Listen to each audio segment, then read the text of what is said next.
Tudo bom, pessoal? Meu nome é Bruno, eu sou editor da página Questões em Cardiologia. Estou fazendo esse vídeo como eu prometi para vocês e o tema escolhido foi insuficiência cardíaca.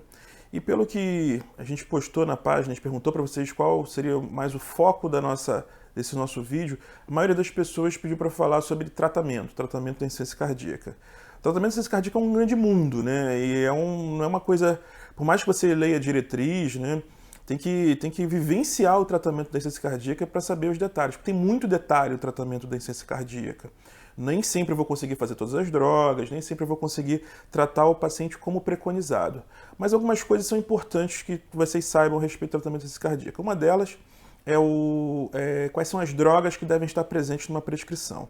A primeira droga que tem que estar presente, você tem que sempre considerar na sua prescrição, é o beta-bloqueador. Lembrando que não é qualquer beta-bloqueador que a gente pode fazer na insuficiência cardíaca. Temos que à disposição carvedilol, metoprolol, bisoprolol. Existe também em diretriz a consideração do nebivolol, só que o nebivolol ele tem uma consideração mais restrita para pacientes idosos, como foi preconizado pelo estudo Seniors. Então, tem um paciente acima de 75 anos, você pode considerar o nebivolol. Mas como nós temos outras drogas disponíveis no mercado, eu acho melhor a gente focar nesse subgrupo, metoprolol, carvedilol e o bisoprolol. O bisoprolol tem a vantagem de ser uma vez ao dia, enquanto o carvedilol e o metoprolol tem 2 tomadas diárias. E todos são cardioseletivos, né? Então, tem que tomar muito cuidado, a gente tem que sempre tentar colocar a dose do beta-bloqueador na dose máxima, tá certo? E quanto mais próximo da dose máxima, melhor o efeito benéfico da medicação, tá bom? Só que às vezes a gente tem limitação, broncoespasmo, questões de pressão, às vezes a gente não consegue fazer a progressão adequada. E aí que entra uma classe nova de drogas, porque grande parte do efeito benéfico do beta-bloqueador é mediado por frequência cardíaca. Quanto mais eu consigo reduzir essa frequência cardíaca, mais eu tenho benefício a longo prazo. Então entra uma classe nova, que é a ivabradina, que ela atua basicamente em pacientes com ritmo sinusal, porque ela atua no canal IF, presente no coração, e reduz a frequência cardíaca com pouco efeito hemodinâmico. Então, se você tem dificuldade de progredir a dose de beta por outros motivos, está indicado você iniciar o uso da ivabradina para controle de frequência. Lembrando que eu tenho que manter a frequência desse paciente em torno de 60. Saindo dessa classe de controle de frequência, a gente parte para uma segunda classe de drogas, que a gente entra nos inibidores da ECA e os bloqueadores de receptor de angiotensina, cujo principal objetivo é vasodilatar nosso paciente. Lembrando que quanto mais baixa a pressão que o paciente tiver e estiver tolerando essa pressão, mais fácil vai ser a ejeção. O coração ele vai ter uma resistência menor. Na hora que o coração contrair, ele vai ter uma resistência menor na raiz da aorta. Então fica mais fácil e além dos efeitos benéficos dos medicamentos a respeito de remodelamento cardíaco também. Lembrando que essas drogas atuam no sistema renina-angiotensina-aldosterona e acabam tendo um benefício em paciente com insuficiência cardíaca. Sempre tentar começar com IECA, por mais que a gente tenha a questão da tosse no paciente com IECA, a diretriz ainda pontua que o BRA é restrito à população que não tolerou IECA. Então, a maioria dos estudos são com IECA. Eu tenho alguns efeitos benéficos a respeito do efeito na bradicinina, que é por isso que o paciente com IECA acaba tendo tosse. Então, o IECA ele não tem que ser esquecido, não pode ser deixado de lado, tá bom?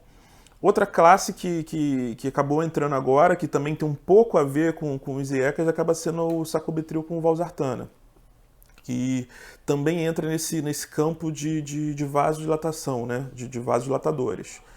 É uma droga nova, tem alguns estudos a respeito do uso dela, inclusive com redução de mortalidade, só que eu acho que ainda tem que ter um pouco de cautela com o uso dessas drogas. Eu acho que a gente precisa de mais estudos para a gente ter um respaldo melhor. Eu prometo para vocês que eu vou fazer um vídeo detalhado do estudo Paradigm, que a gente já publicou um tempo atrás sobre isso, volta lá na nossa página que vocês vão achar, assim que foi publicada a droga. Mas para a gente discutir com um certo grau de maturidade, a gente precisa pegar o estudo, dissecar o estudo todinho. Prometo que eu vou fazer um vídeo sobre isso para vocês.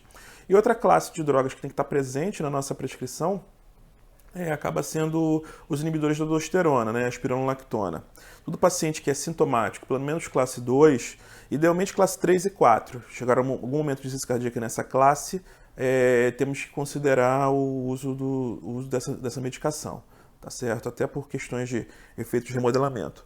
Tem as questões de função renal que limitam, a questão de potássio, que também geralmente limita, e alguns pacientes que evoluem com ginecomastia. Então, a gente tem um certo grau de dificuldade de progredir, às vezes, a dose.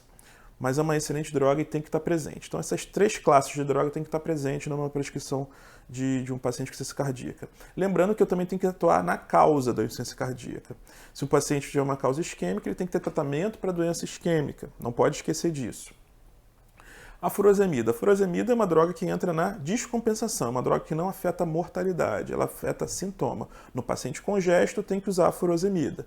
Então, a furosemida entra no âmbito do paciente congesto, tá certo? Então, é para aliviar sintomas.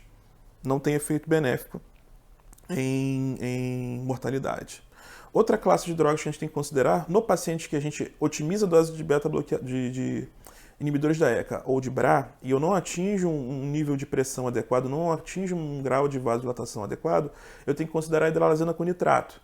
Que é a hidralazina com nitrato, e também nos pacientes que têm disfunção renal, que também não posso utilizar os inibidores da ECA. Hidralazina com nitrato também tem que ser considerado na minha prescrição de insuficiência cardíaca. E, por fim, né, com esse arsenal que a gente tem de drogas, a partir do momento que eu otimizo todo o tratamento do meu paciente, e o paciente ele permanece sintomático, eu tenho que começar a considerar alguns tratamentos visando melhora clínica. Um deles é a questão do ressincronizador. O ressincronizador é uma medicação é um dispositivo que ele vai ter um maior benefício no paciente que tem BRE. BRE com QRS acima de 150 milissegundos. Então, nessa população, o ressincronizador vai ter um maior benefício, porque a lógica do ressincronizador é o seguinte: o paciente tem um bloqueio de ramo esquerdo, ele começa quando o coração despolariza, o ventrículo direito contrai primeiro e depois contrai o ventrículo esquerdo. Primeiro, o direito ele contrai, a onda do ventrículo direito ela passa para o ventrículo esquerdo e depois contrai. Então, os ventrículos eles contraem em momentos diferentes. Como o coração geralmente ele contrai, o movimento de contração habitual do coração é de baixo para cima e girando, o que acontece? Se ele perde esse sincronismo entre um lado e o outro do coração, o paciente ele acaba não tendo uma performance de contração melhor. E em alguns pacientes, a gente viu que paciente isquêmico, paciente com QRS maior do que 150 milissegundos, se beneficia muito do ressincronizador. Então tem que considerar esse tipo de terapia para esse tipo de paciente. Tá bom? Teve uma pessoa que me perguntou sobre digoxina. A digoxina hoje em dia teve alguns trabalhos a respeito da digoxina. A digoxina já entra numa fase mais avançada, aquele paciente que não tolera muita medicação, não tem muita opção de medicação para ele, justamente porque ele tem um efeito de tentar melhorar alguma coisa de inotropismo, mas é fraco como efeito inotrópico, e tem um efeito benéfico de redução de frequência cardíaca também. Então deve ser considerado, geralmente usa no paciente que tem IC mais fibrilação atrial e está difícil controlar a frequência, aí pode ser que a gente precise utilizar também, tá bom? Então é basicamente isso que eu queria falar para vocês, pessoal. Não deixa de seguir nossa página no YouTube, curte, chama os amigos, compartilha, tá bom? Seguimos juntos. Grande abraço.